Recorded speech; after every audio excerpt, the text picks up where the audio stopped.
La revolución. La lucha comienza en 1910 entre elementos frustrados de la clase alta y media y terminaría en 1920 con el ascenso al poder por parte de Álvaro Obregón. El 6 de noviembre Madero y Pino Suárez se vuelven presidente y vicepresidente respectivamente. El gobierno de Madero data de 1910 a 1913, que durante ese plazo hubo 3 intentos para poner el poder. El único que daría resultado fue el tercero, donde Huerta puso un alto al fuego y organizó la detención del presidente. Tiempo después, Pino Suárez tanto como Madero serían asesinados. El siguiente en tomar el poder sería Huerta, pero los problemas no tardarían mucho para él, ya que después de un mes, Venustiano Carranza proclamaría el Plan de Guadalupe, donde denunciaba a Huerta por traición. Cada bando comenzó a planear su estrategia por un lado. Por un lado, Carranza recolonizaría el ejército constitucionalista y Huerta se aliaría con el ministro británico. 7 meses después de que se declarara el Plan de Guadalupe, Huerta tomaría otra vez el cargo como presidente. En 1914, Huerta, debido a su actitud antiestadounidense y proclerical, empujaría a Estados Unidos a apoyar a los constitucionalistas. Después de que el gobierno de Huerta perdiera mucha parte de su territorio, presentaría su renuncia. Francisco S. Carvajal sería el encargado de tomar la presidencia.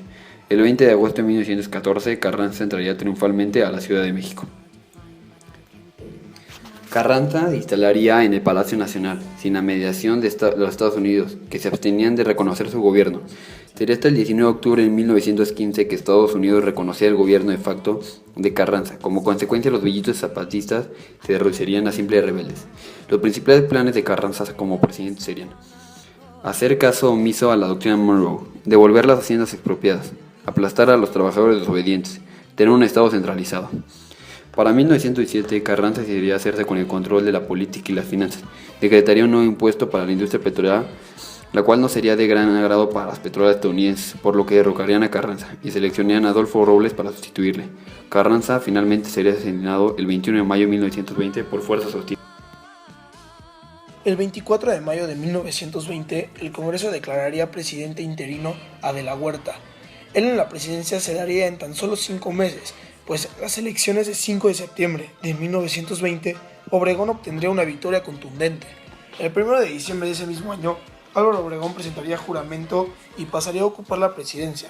Cabe destacar que durante los años 20 hubo un gran dinamismo cultural y artístico, junto con el crecimiento industrial acelerado. Durante los años 1920 y 30 surgió un nuevo estado capitalista. Entre ese mismo lapso se daría la creación del Partido Nacional Revolucionario y se crearía la Asociación de Banqueros de México y la Comisión Nacional Bancaria, y además que se fundaría el primer banco mexicano. El gobierno de Obregón se distinguía por no permitir la existencia de ningún partido político que pudiera cuestionar la legitimidad del régimen. El sucesor de Obregón sería Calles. Plutarco Elías Calles sería presidente a los 47 años. Se distinguiría por ser un personaje sombrío. Calles nunca sería lo suficientemente fuerte para librarse de su patronazgo, por lo que aceptaría la reelección de Obregón.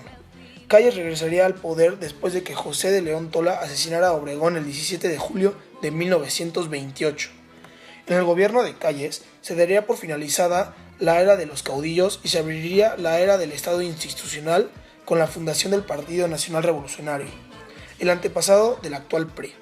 En las elecciones de 1929, debido a fraudes, se eligió presidente a Pascual Ortiz Rubido. El presidente Ortiz Rubido sería denominado por el ejército, bajo las órdenes generales de Calles. Plutarco Elías Calles obligaría a Ortiz Rubido a dimitir de su poder en septiembre de 1932, que sería reemplazado por Abelardo Rodríguez. El general Rodríguez mantendría su poder en 1934 y la caída de Calles se daría 2 años después de que Lázaro Cárdenas tomara el poder. Desde 1952 hasta la fecha ha habido 10 presidentes en México, de los cuales 8 han sido del PRI y solo 2 del PAN. Esto nos habla de la hegemonía que ha tenido el PRI en el gobierno de México.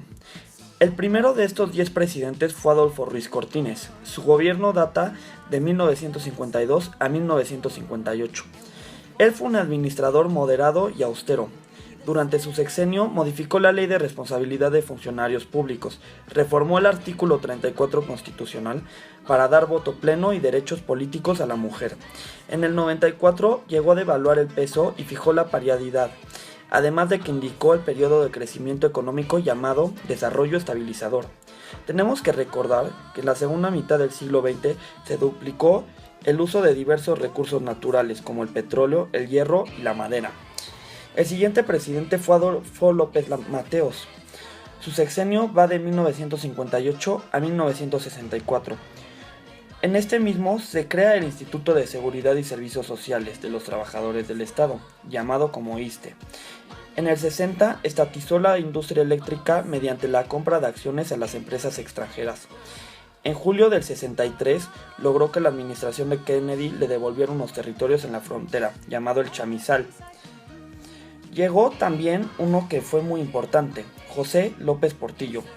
Su sexenio va desde el 76 al 82. Gracias a su mala decisión de acelerar la producción petrolera, la deuda del país creció de manera impresionante. En 1982, 47 pesos por dólar. A finales de este mismo año, el dólar costaba 144 pesos. Miguel de la Madrid, durante su mandato, gobernó y acusó excesivamente al endeudamiento interno y se compromete con el Fondo Monetario Internacional y el Banco Monetario Mundial para iniciar un proceso de privatizaciones como condición para recibir más préstamos.